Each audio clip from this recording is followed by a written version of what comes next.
Hello dear बच्चों, welcome back to my YouTube channel भक्तिज all chemistry. Student, आज हम बहुत लंबे समय बाद इस यूट्यूब चैनल पे आज वीडियो बना रही हूँ। मैं एक्चुअली 4 मंथ से ज़्यादा हो गए मैं वीडियो नहीं बना पाई, तो काफ़ी बच्चे सोच रहे होंगे पता नहीं वीडियो अब बनेगी नहीं बनेगी चैनल पर। कोई बात नहीं बच्चों, अब मैं वीडियो इस पर रेगुलर बनाऊँगी और आपका चाहे टॉपिक 11th क्लास का हो, चाहे 12th का हो, चाहे ग्रेजुएशन का हो, चाहे नीट हो, चाहे जेईई हो, कोई भी कंपटीशन का टॉपिक हो, हम उसको सेपरेटली भी पढ़ेंगे और चैप्टर वाइज भी पढ़ेंगे। तो स्टूडेंट, आज मेरे मन में ख्याल है कि चलो कोई आज ऐसा टॉपिक लेते हैं जो बच्चों को ना बहुत कंफ्यूज करता है। लाइक जैसे कि क्लास 11th है आपका, जो एनसीईआरटी का चैप्टर फर्स्ट है, some basic concept of chemistry. अब जो बच्चे अभी क्लास 11th में आए हैं, जिनके यूटी चल रहे हैं, स्टार्ट होने वाले हैं स्कूल में, तो उनका फर्स्ट चैप्टर तो आना ही आना है यूटी में, राइट। तो बच्चों को इस चैप्टर में ज़्यादा कन्फ्यूजन क्रिएट होता है। तो इस कन्फ्यूजन को दूर करने के लिए मैंने यहाँ पर एक सिंपल सा टॉपिक लिया है बच्चों, एटॉमिक मास, राइट। अब बच्चे बहुत से कंफ्यूज होते हैं, मैम एटॉमिक मास को डेफिनेशन हम कैसे लर्न करें, उसको कैसे याद रखें, इसका कोई शॉर्ट ट्रिक हो या कुछ इजी मेथड हो। तो इसको हम आज ना इजी मेथड से पढ़ेंगे बहुत ज़्यादा, तो ज़्यादा टाइम वेस्ट नहीं करेंगे। हम स्टार्ट करते हैं कि एटॉमिक मास होता क्या है। तो बेसिकली बच्चों, जैसे कि हमारा ये आपका टॉपिक है एटॉमिक मास, तो आपको दिखने से लग रहा है कि मैम एटॉमिक मास का मतलब है कि 1 एटम का मास, राइट। 1 एटम का मास हो गया, चलो अच्छी बात। लेकिन बात ये आती है कि इसको हम निकालें कैसे, ठीक है। अब सपोज दैट सबसे पहले जो मास आया था, सबसे लाइटेस्ट एटम आपका होता है बच्चों हाइड्रोजन एटम। क्लियर बच्चों, हाइड्रोजन एटम जो है उसको सबसे हल्का एटम मानते हैं हम लोग। क्लियर, सबसे पहले इसी का हमने एटॉमिक मास 1 निकाला था, ठीक है। अब पता नहीं कैसे निकाला, जिसको हमें इसका ही पता था एटॉमिक मास, लेकिन हाइड्रोजन के अलावा हम किसी और का मास कैसे निकालेंगे। तो उसके लिए फिर एक दिक्कत आई, हम कैसे निकालें इसके लिए। तो सबसे पहले बेटा हम क्या करेंगे यहाँ पर, देखो नॉर्मली हम किसी चीज़ का हम मास को, जैसे कि फिजिक्स में तो अलग होता है कि उसका मतलब मास प्लस ग्रेविटी और बन जाता है वो वेट। तो यहाँ वो वाला वेट हमें नहीं पढ़ना, हमें पढ़ना है भाई कि हम कैसे निकालें एटॉमिक मास, किसके रेफरेंस में निकालें। अब बेसिकली हम लोग मार्केट में जाते हैं, ठीक है। मार्केट में क्या होता है, हम सब्जी वाला फल वाले के पास जाते हैं कि भाई हमें ये हमारा तराजू है बच्चों, ठीक है। तराजू हम ऐसे ही बना रहे हैं नॉर्मली, बिल्कुल रफली, ज़्यादा अच्छा नहीं बना रहे हैं, बस समझाने के लिए कि भाई आप मार्केट में जा रहे हो 2 किलो आम लेने, 1 किलो आम लेने, 1 किलो कुछ भी फ्रूट सब्जी लेने जा रहे हो, तो 1 किलो और 2 किलो वो आपने कैसे तोला, ठीक है।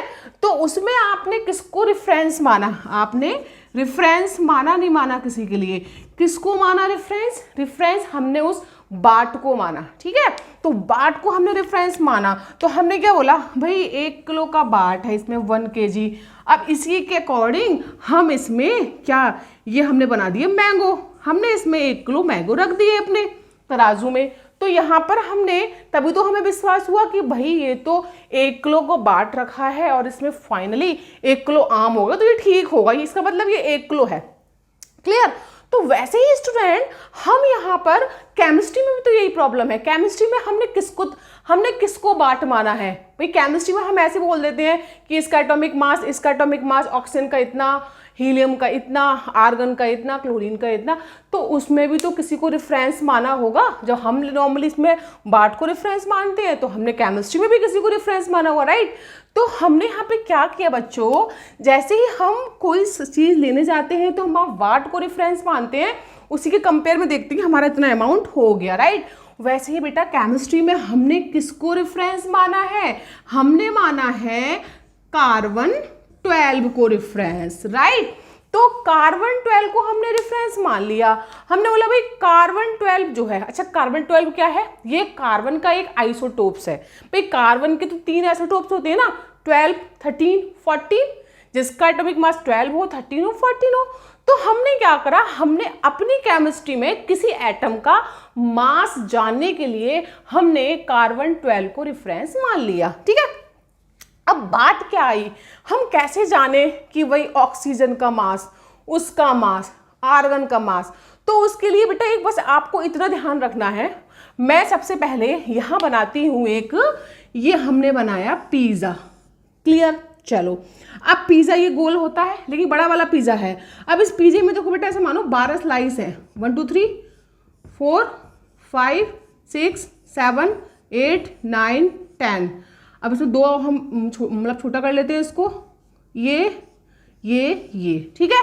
ये पिज़्ज़ा है हमारा गोल गोल, इसमें कितने हैं 1 2 3 4 5 6 7 8 9 10 11, एक कम हो गया।